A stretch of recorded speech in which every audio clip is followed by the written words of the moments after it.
के चक्र में फंस जाता है। परंतु तुम्ही ने इस माया में सृष्टि की रचना करके और दूसरी ओर मनुष्य को चंचल मन प्रदान करके दोनों को एक दूसरे में उलझा दिया है। पग पग पर मनुष्य के बहकने के लिए अनगिनत आकर्षण पैदा किए हैं। मनुष्य इसके जाल में उलझा रहता है। और क्षमा करना, तुम्हें जाल बिछाकर किसी शिकारी या बहेलिए की भांति जाल में फंसे मनुष्य के हाथ पैर मारने, उसके छटपटाने का तमाशा देखते रहते हो। नहीं अर्जुन, मैं तमाशा नहीं देखता, बल्कि अपनी माया की लीला देखता हूं। फिर भी केवल निहारते ही रहते हो ना, सहायता तो नहीं करते कि बेचारा प्राणी इधर उधर भटक रहा है, रास्ता भूल पड़ा है। तुम्हारे मन में बेचारे मनुष्य की सहायता करने का विचार कभी नहीं आता कि आगे बढ़कर उसका हाथ थाम लूं, उससे सच्चा रास्ता दिखाऊं? बिल्कुल आता है, और मैं मनुष्य की सहायता भी करता हूं। परंतु कब कब करते हो तुम उसकी सहायता? मैं तो देख रहा हूं कि तुमने कर्म का विधान बना दिया है, जन्म मरण का चक्र चला दिया है और इस चक्रव्यूह में मनुष्य को फंसा दिया है। ये तो कोई बात नहीं हुई, ये तो कोई सहायता नहीं हुई। मैं सहायता अवश्य करता हूं। अपने भक्त को मैं कभी बेसहारा नहीं छोड़ता, परंतु मनुष्य मेरी ओर देखे सहायता के लिए, मेरी ओर बढ़े तो मैं उसकी सहायता करूं ना।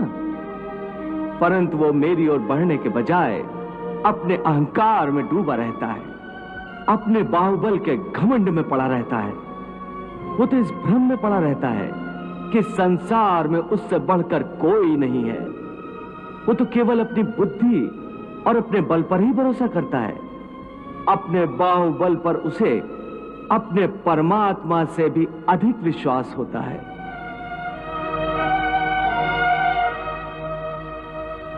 अपने रास्ते से भटके हुए मनुष्य की सहायता के लिए आखिर तुम उससे क्या चाहते हो? क्या तुम्हें सोने चांदी के चढ़ावे चाहिए? क्या तुम अपने भक्तों से स्वादिष्ट और पंच पकवान चाहते हो? मैं मनुष्य से एक श्रद्धा के अतिरिक्त कुछ नहीं चाहता, कुछ नहीं मांगता। वो मेरे प्रति बड़े बड़े चढ़ावे न चढ़ाए। सोना, चांदी, घी, चंदन और पकवान के चढ़ावे मुझे नहीं चाहिए। श्रद्धा और भक्ति भाव से एक फल, एक फूल, फूल की एक पत्ती, जल का एक कतरा या चावल का आधा दाना ही सही, मैं उसको भी भक्त की श्रद्धा से कहीं अधिक श्रद्धा से स्वीकार कर लेता हूं। पत्रम पुष्पम फलम तोयम यो में भक्त्या प्रयच्छति तद अहम भक्ति उपहृतम अश्नामि प्रयतात्मनः। अरे इतना भी ना हो सके तो श्रद्धा या भक्ति का एक आंसू ही सही, मैं उसे भी कबूल कर लेता हूं। श्रद्धा में डूबे उस एक आंसू में मेरा सारा अस्तित्व सराबोर हो जाता है। भक्ति अथवा पश्चाताप का ये आंसू चाहे लाखों पाप करने के बाद अंतिम क्षण में क्यों न बहाया गया हो, मैं उस अनुपम भेंट को भी स्वीकार कर लेता हूं और मनुष्य के सारे पापों को उस आंसू से धोकर उसे नवजात शिशु की तरह निष्पाप कर देता हूं, उसका कल्याण करता हूं, उसे मुक्ति देता हूं। केवल एक फल, फूल या पत्ते को अर्पण करने पर ही मुक्ति दे देते हो? फिर कर्म विकर्म, पाप पुण्य, धर्म विधान सब यूं ही रह जाते हैं। ये धर्म, ये विधान और उसके सारे सिद्धांत तो चंद्रमा और अनगिनत तारों की भांति होते हैं, जो अधर्म और अज्ञान के अंधकार में झिलमिलाते रहते हैं। परंतु जब भक्ति का सूर्य उदय होता है तो ये सब के सब छुप जाते हैं। अर्थात भक्ति का स्थान इतना ऊंचा है कि धर्म भी उसके सामने तुच्छ हो जाता है।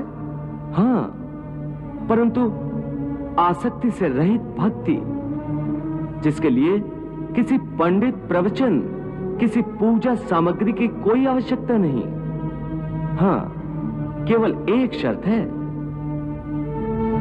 वो शर्त क्या है मधुसूदन? पूर्ण श्रद्धा और पूर्ण भक्ति से अपने आप को, अपने सारे कर्मों को मेरे प्रति समर्पित कर दो। बस मैं अपने ऐसे भक्त को सब कुछ भुलाकर उसे मुक्ति दे देता हूं। सर्वधर्मान परित्यज्य मामेकम शरणम व्रज, अहम त्वा सर्व पापेभ्यो मोक्षयिष्यामि मा शुचः। वाह प्रभु वाह। भगवान, प्रभु ने आज कितनी भावुकता से अपने प्रभुत्व की विशालता और उदारता का रूप अर्जुन के माध्यम से सारे संसार को दिखा दिया है। हाँ देवी, प्रभु के ये अमृत वचन सारी मानव जाति के कल्याण के लिए है। भगवान श्री कृष्ण ने मनुष्य के कल्याण और मोक्ष के सारे रास्ते दिखा दिए, जिन्हें अपनाकर ज्ञानी ध्यानी मोक्ष प्राप्त कर सकते हैं। और अंत में साधारण से साधारण मनुष्य की आसानी के लिए सबसे सहल और आसान रास्ता भी बता दिया, भक्ति का रास्ता। हे अर्जुन, भक्ति का स्थान इतना ऊंचा है कि अपने सच्चे भक्तों की मैं स्वयं भक्ति करता हूं। ये क्या कह रहे हो मधुसूदन? भला परमात्मा होकर तुम किसी भक्त की भक्ति कैसे कर सकते हो? यदि परमात्मा भी भक्त हो गया तो फिर दोनों में क्या अंतर रह जाएगा? यही अंतर तो मिटाना चाहता हूं मैं। भक्त और भगवान के बीच कोई सीमा रेखा नहीं खिंचती। भक्ति तो भगवान और भक्त के बीच एक पवित्र रिश्ता है। जैसे प्रेम किसी प्रेमिका और उसके प्रेमी को एक बंधन में बांधकर एक कर देता है, उसी प्रकार भक्ति के द्वारा भक्त अपने भगवान में तथा भगवान अपने भक्त में समा जाते हैं। दोनों एक रूप हो जाते हैं। हे भोलेनाथ, इन अमृत वचनों की रिमझिम वर्षा में तो तन मन ऐसे भीज गया है कि मैं तो तृप्त हो गई हूँ। देवी, आप तो केवल इन अमृत वचनों की वर्षा में भीज गई हैं, परंतु उधर अर्जुन को देखो।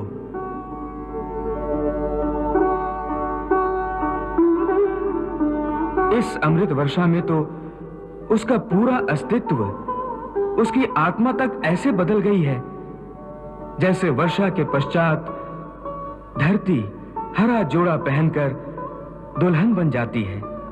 ज्ञान की गंगा में स्नान करके अर्जुन सबसे अधिक निहाल हो गया है।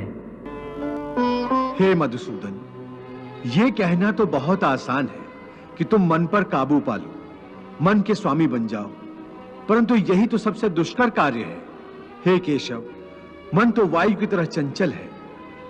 जिस प्रकार बहती हुई हवा पर काबू पाना असंभव है, इसी प्रकार इस चंचल मन को अपने अधीन करना अति दुष्कर काम है।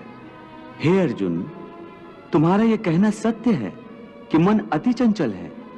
उसे अपने वश में करना बहुत मुश्किल है।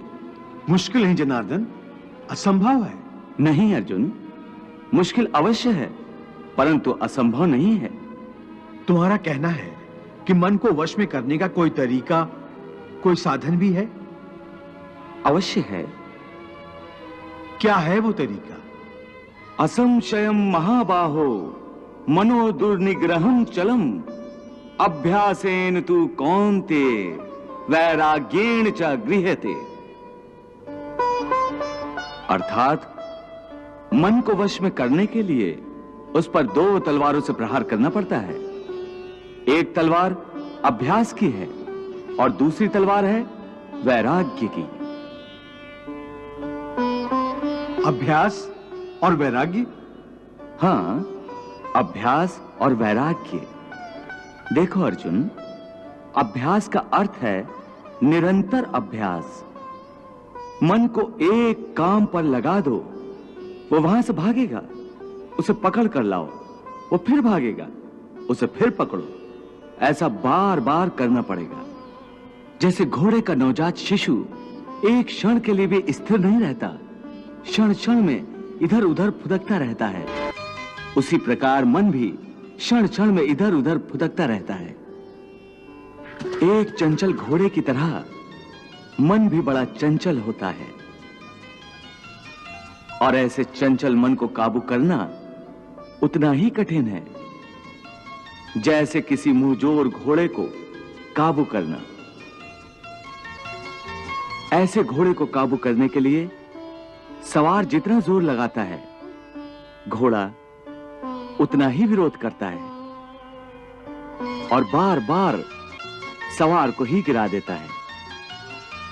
परंतु यदि सवार दृढ़ संकल्प हो तो अंत में वो उस सरकश घोड़े पर सवार हो जाता है। बस फिर वही घोड़ा सवार के इशारे पर चलता है। उसी प्रकार मन को भी नियंत्रण की रस्सी में बांधकर बार बार अपने रास्ते पर लाया जाता है, तो अंत में वो अपने स्वामी का कहना मानना शुरू कर देता है। इसी को कहते हैं अभ्यास की तलवार चलाना। जब अभ्यास की तलवार से ही मन ठीक रास्ते पर आ जाए, फिर वह दूसरी वैरागी की तलवार की क्या आवश्यकता है? उसकी आवश्यकता इसलिए है कि एक बार ठीक रास्ते पर आ जाने के बाद मन फिर से उल्टे रास्ते पर न चला जाए, क्योंकि उल्टे रास्ते पर इंद्रियों के विषय उसे सदा ही आकर्षित करते रहेंगे। मिथ्या, भोग, विलास और काम की तृष्णा उसे फिर अपनी ओर खींच सकती है। इसलिए मन को यह समझना जरूरी है कि वो सारे विषय भोग मिथ्या हैं, असार हैं, योग माया के द्वारा उत्पन्न होने वाले मोह का भ्रम है। मन जब इस सत्य को समझ लेगा तो उसे विषयों से मोह नहीं रहेगा, बल्कि उससे वैराग्य हो जाएगा। और यही वैराग्य की तलवार का काम है कि वो विषयों के मोह को काट के मन को सन्यासी बना देती है।